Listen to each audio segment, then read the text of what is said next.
Lady Knox Geyser. Up close and personal with Kelsey Lee Gilson. So here, while waiting at the geyser, what's running through your mind, Kelsey? The interview's over.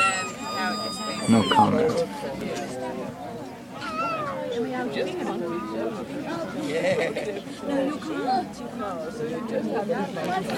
I'm just trying to see what the inside of your ear looks like. It's a geyser. What?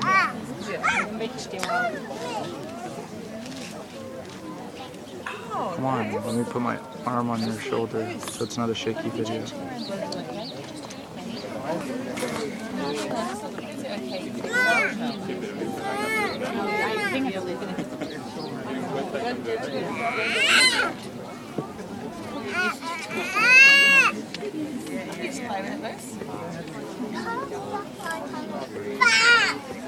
Hey, this is so exciting. Now the wind's blowing everything around me.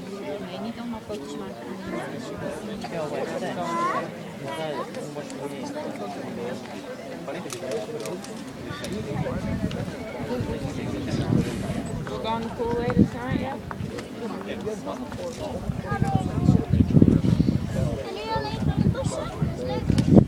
Yeah, I'm gonna take a picture. No? One of those? It's 10:14.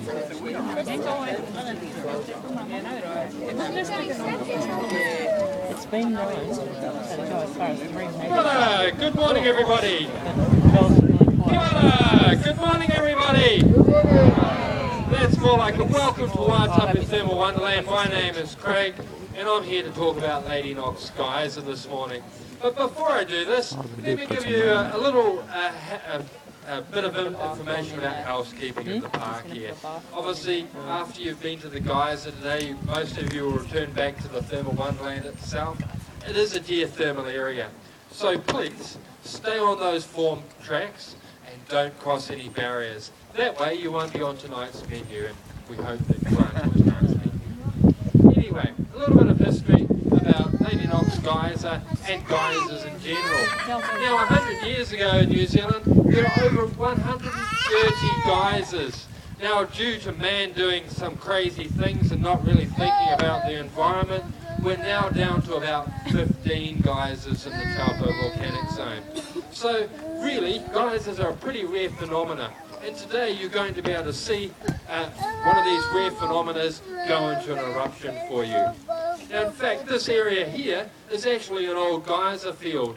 The only existing geyser now is the Lady Knox. When the Lady Knox Geyser was first discovered 100 years ago, she looked nothing like this. She looked more like the cinder lip you see behind me here with the small manuka tree growing from it. In other words, she looked more like a hot spring. Now, how she got discovered was a little bit like this. Now, 100 years ago, New Zealand was unfortunate enough to have its first open prison. That open prison was situated just behind where your cars are parked today. Now, those prisoners, their labour was put to good use. One of their jobs was clearing the scrub-like plant around us, this manuka and kanuka, in order to make way for the planting of these pine trees you see behind me here. Now, soon after the prisoners planting these pine trees, this was soon to become the largest man-made forest in the world, the Kaingaroa forest. So you can imagine, after a hard day of clearing scrub and planting pine trees, our prisoners got rather dirty. And facilities 100 years ago for these prisoners, it was most certainly primitive. That in order for them to have a shower, they had to collect firewood, heat up a hot kettle, and basically bathe in a hot tub. Now, these prisoners are rather innovative. They knew about this clearing here with this hot spring. One day a group of prisoners wandered down here armed with carbolic soap and scrubbing brushes. Well, the prisoners, they stripped off their clothes and started to wash them merrily in the mouth of the geyser. The next thing that happened for them was their clothes went skyward, they got a heck of a fright and ran through the bushes. Now, over time, we've discovered exactly what the prisoners did. In this brown bag here is 300 grams of an environmentally friendly surfactant, very similar to soap, which I'll add to the geyser now, except there's no harmful effects on the environment.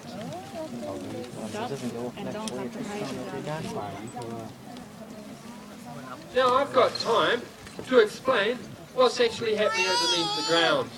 Like all geysers, there is a reservoir beneath us. This particular reservoir contains approximately 27,000 litres of superheated water. Now we need to use our imaginations a little bit. This reservoir beneath me is actually divided into two chambers. The deeper seated chamber has water well in excess of 150 degrees Celsius. What stops that water from going into constant eruption is the chamber of water directly beneath my feet, the upper chamber. That water does not exceed boiling